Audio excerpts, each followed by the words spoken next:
Are you looking for the best NFL bets around? Then get ready for the NFL's Week 12 IDP Plus Moneyline podcast.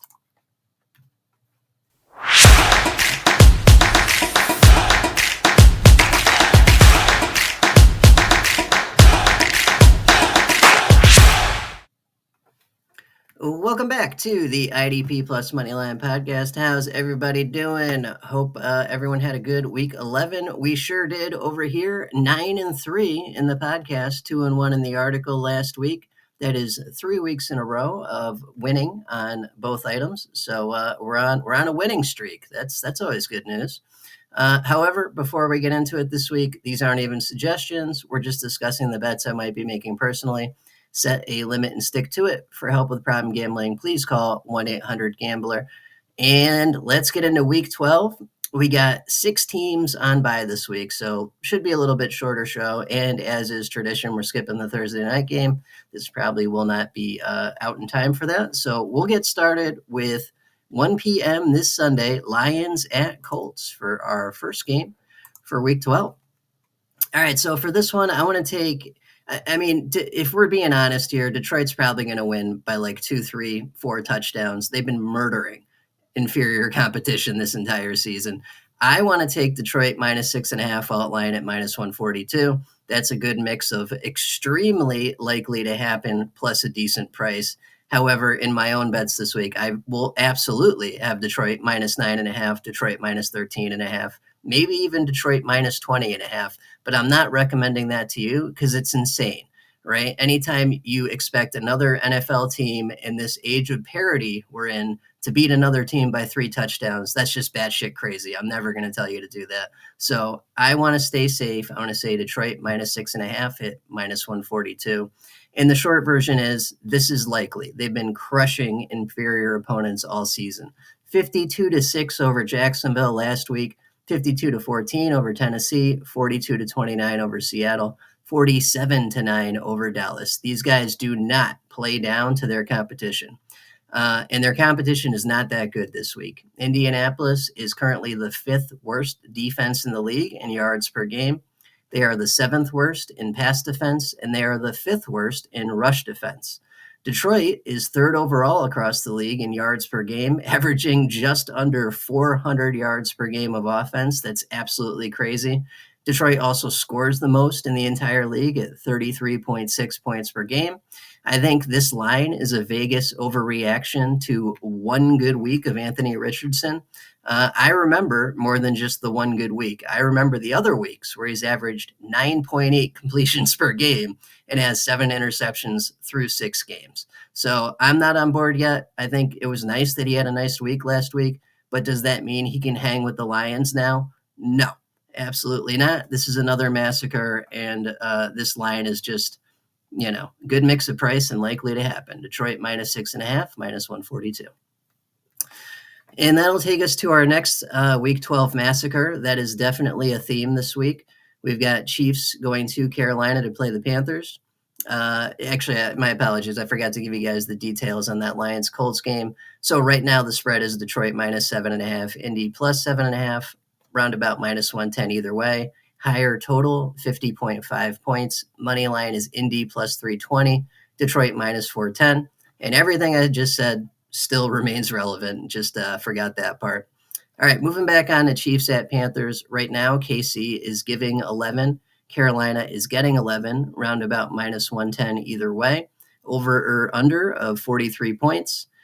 Money line is KC minus 675, Carolina plus 490. So Vegas is fairly certain KC is going to win the game. I am as well. I want to take the Vegas spread and just tweak it a little bit. Chiefs minus 9.5 alt line at minus 142.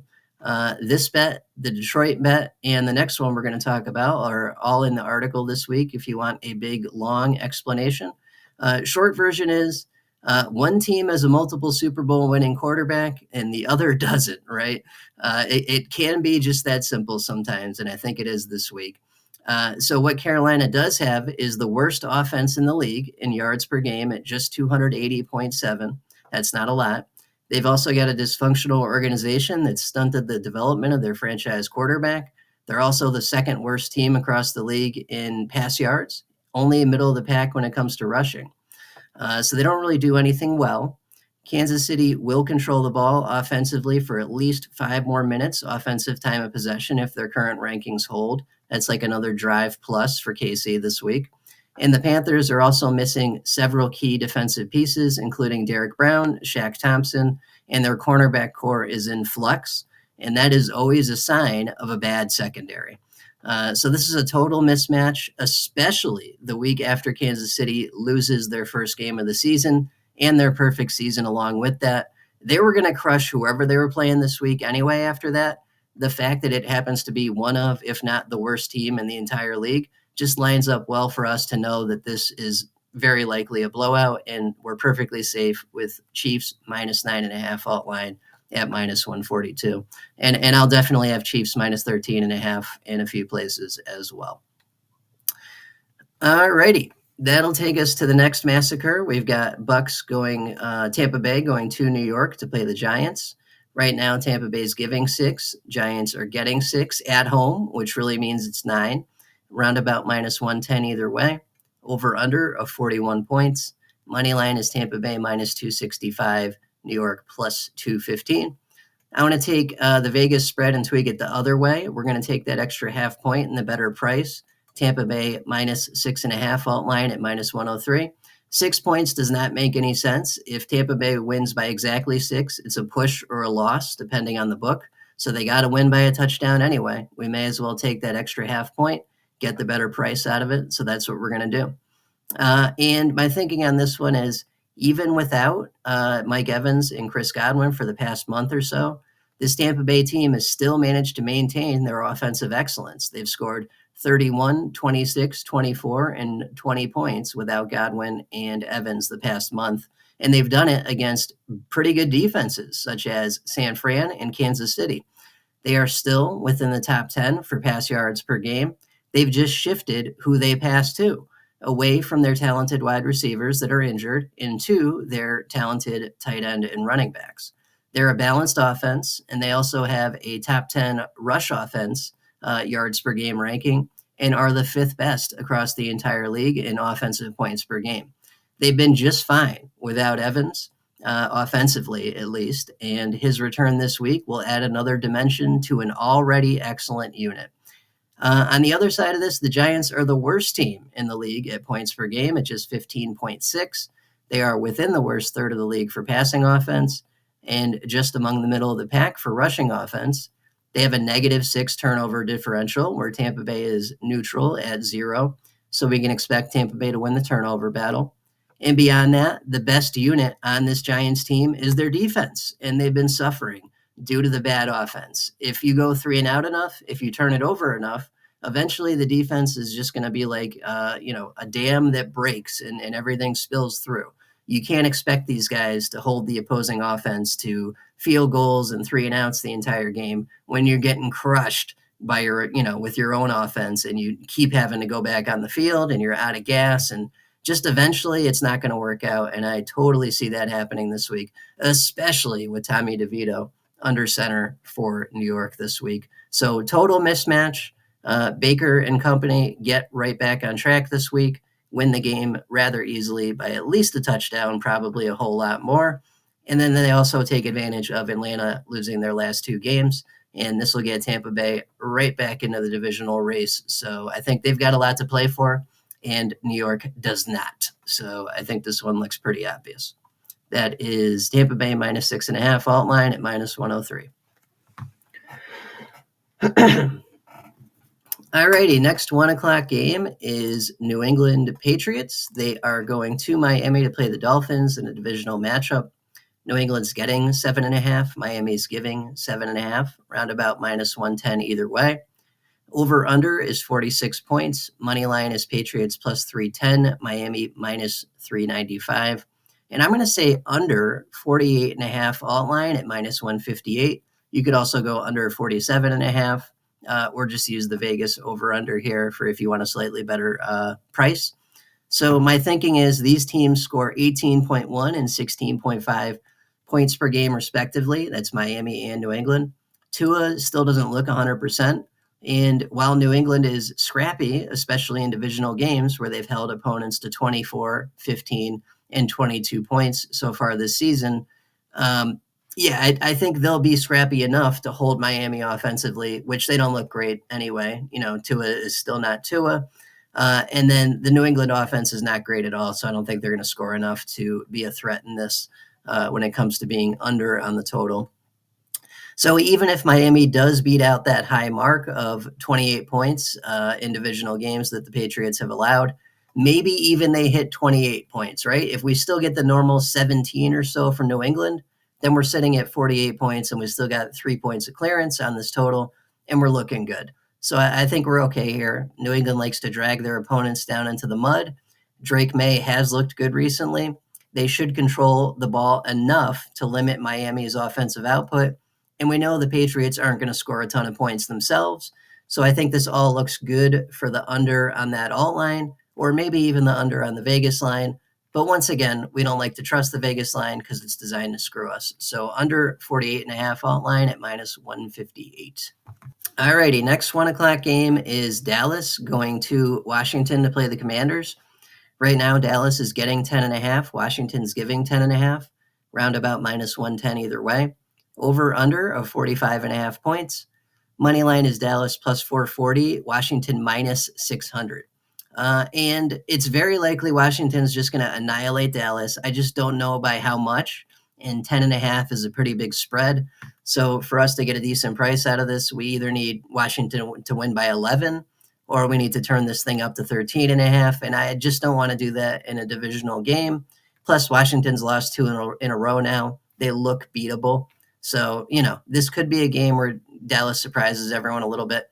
So I'm going to steer away from that aspect, and I'm going to say Washington team points over 27.5 at minus 120 because they do this pretty often. They've scored 28 or more points in 7 of 11 games this season. If we count the games where they're exactly 27 or 26, that's another couple games. So they're in this vicinity all the time when it comes to offensive scoring, points per game. Washington is also coming off 2 losses in a row, getting a Dallas team that's an utter dumpster fire across the board. Defensively, we've discussed how bad Dallas has been this season. I don't see that changing this week. They're still second worst in the entire league against the rush and within the worst third of the league for pass defense. They've still got a negative 11 turnover differential, whereas Washington is positive 5.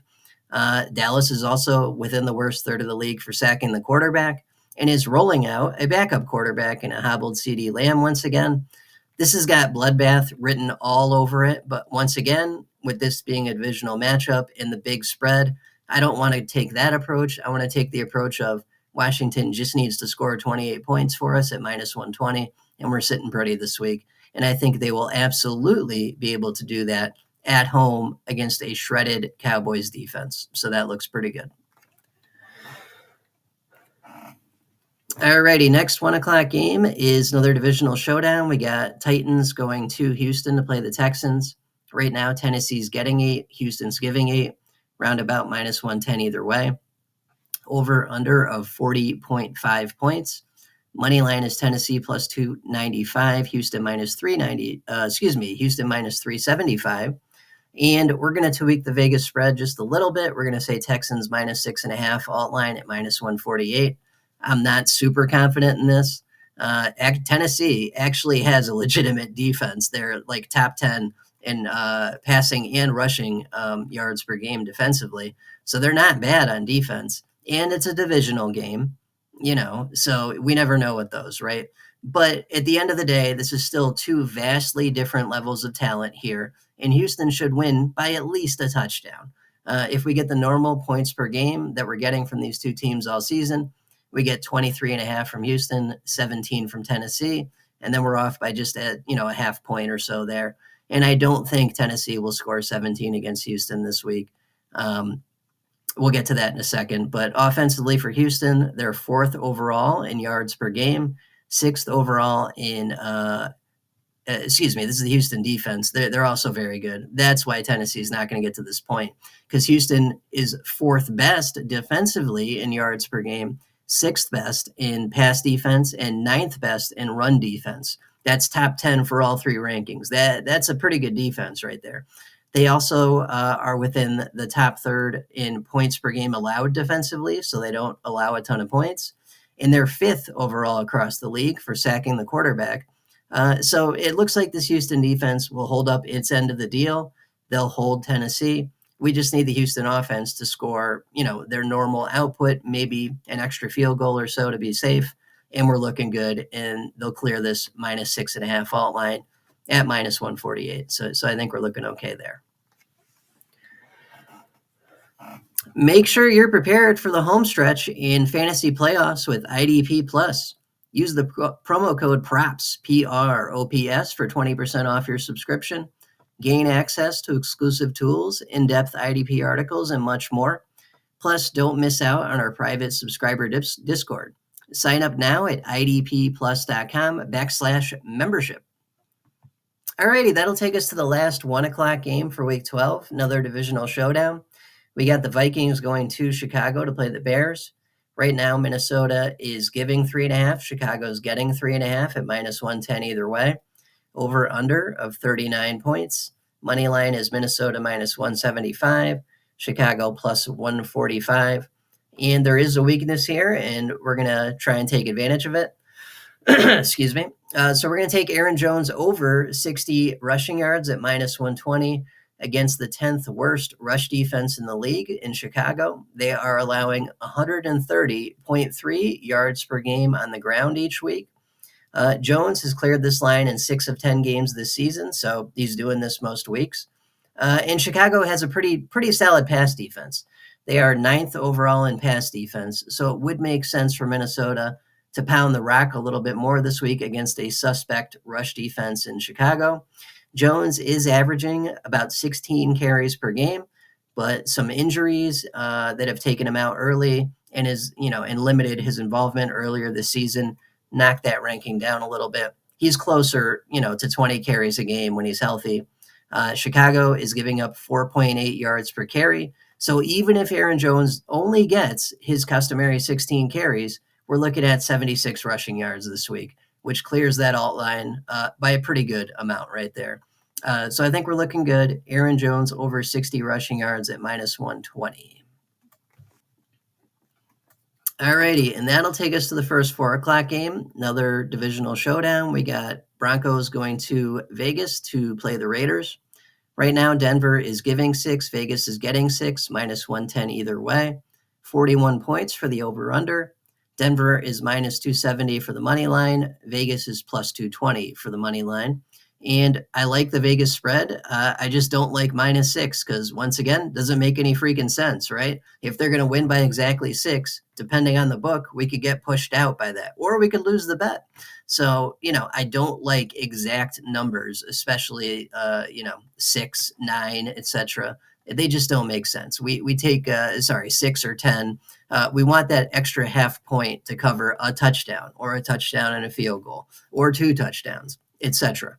So we're going to tweak this up a half point and say Denver -6.5 alt line at -106.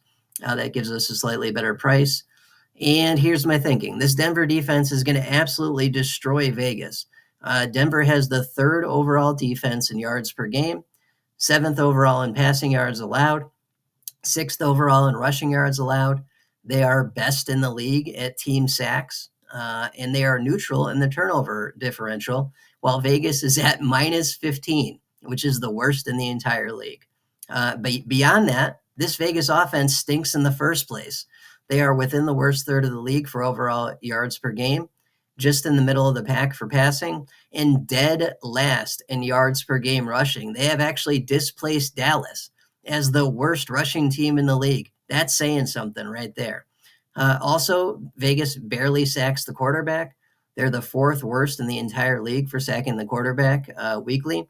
And they're outclassed by Denver in almost every meaningful statistical category.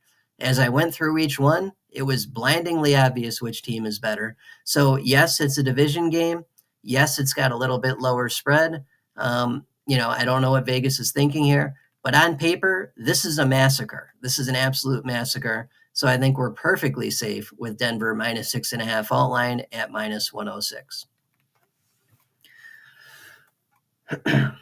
All right, and that'll take us to another 4 o'clock game, 49ers at Packers. This could be a good one. We got San Fran getting a 1.5, Green Bay giving a 1.5, roundabout -110 either way.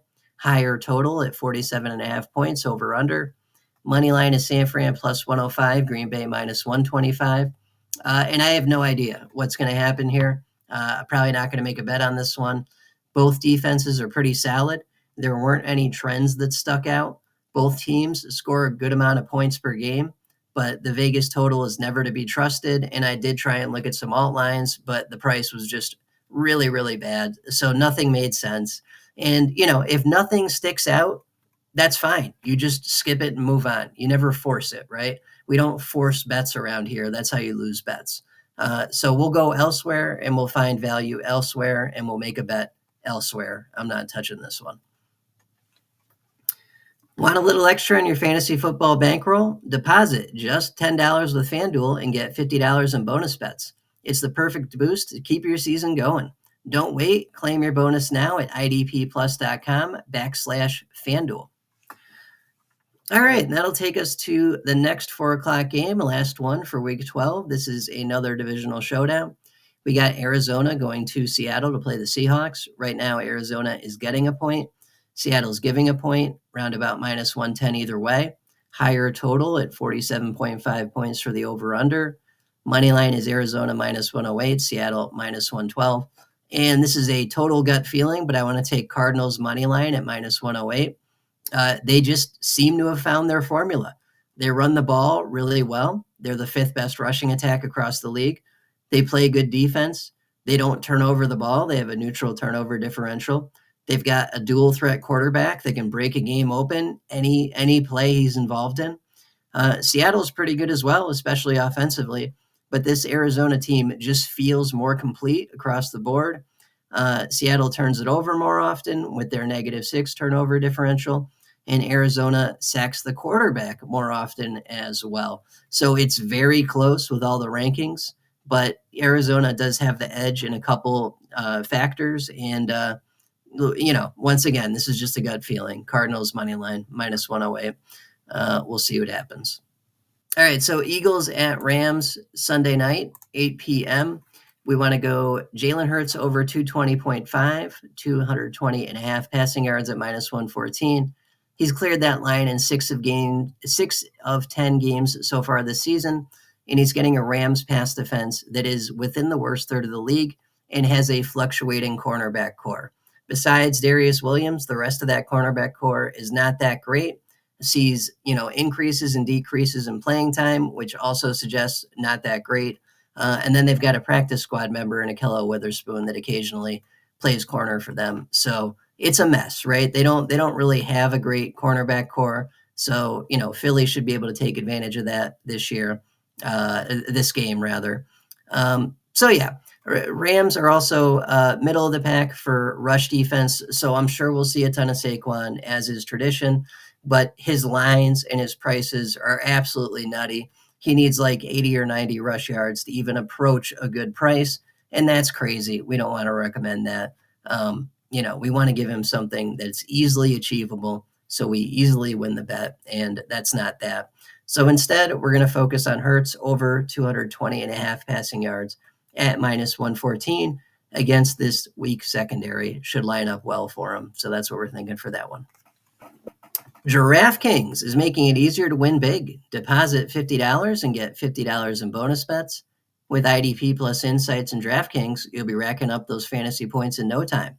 Grab your bonus at idpplus.com/DraftKings. All right, and that'll take us to Monday night. We got another good one Monday night. Ravens going to LA to play the Chargers. Right now, Baltimore's giving 2.5. Chargers are getting 2.5, roundabout -110 either way. Huge total of 51 points over under. Money line is Baltimore -135, Chargers +114. And we've absolutely got something we can target, a very noticeable trend. We're going to take Justin Herbert over 248 passing yards at -137 against a Baltimore team that scores a ton of points, 30.4 per game, which is the second best in the league, but also has a very bad secondary. dead last across the entire league in pass defense, and they are allowing 284.5 yards per game through the air. So Herbert's going to need to sling it to keep up with a Baltimore team that is the second best scoring team in the league, and he's going to want to sling it because he's going up against the worst secondary in the league when it comes to passing yards defended each week. So that lines up very well for a huge Justin Herbert week. Not to mention he's been throwing it more often recently anyway, and has been putting up better and better numbers as his ankle has been feeling better and better. So I think we're lined up well for that one.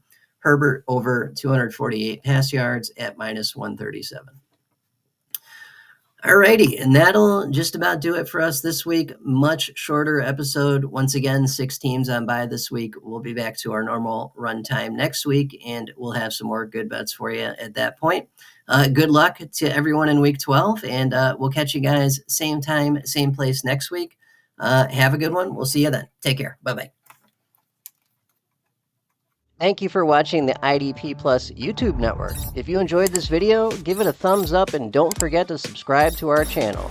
Be sure to tap the bell icon to get notified whenever we upload new content.